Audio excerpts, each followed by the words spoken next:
Hi everybody, I just went to Africa and I had a fun time and I am here to talk about my vacation.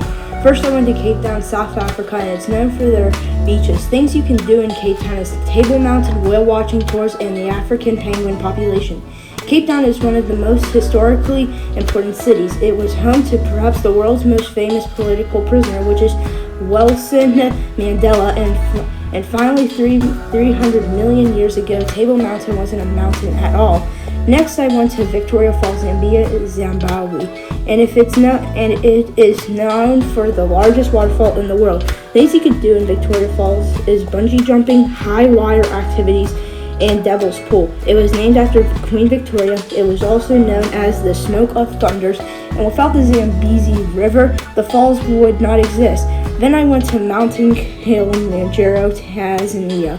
It's good for difficult mountain climbing. Things you can do in Mount Kilimanjaro is climbing, wildlife watching, visiting the Chala Crater Lake, and hiking. The mountain is on the equator. Kilmar isn't dead, it's dormant, and half of the people who attempt Kilmar fail. After that, I went to Banjira Experiment, Maui.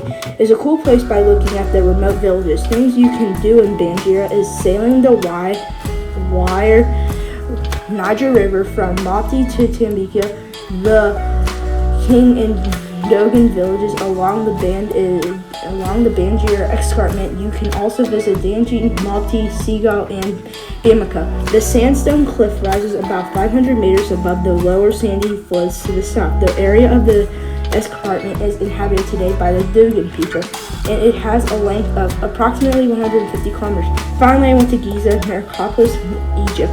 It's both good to see the pyramids of Giza and the Great Sphinx.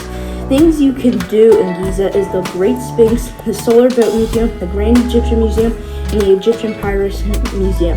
The Great Pyramid was constructed between 2560 and 2540 BC. It was the tallest man-made structure in the world for thousands of years. About 2.3 million stone blocks were used to build the pyramid, and that is it of my African vacation.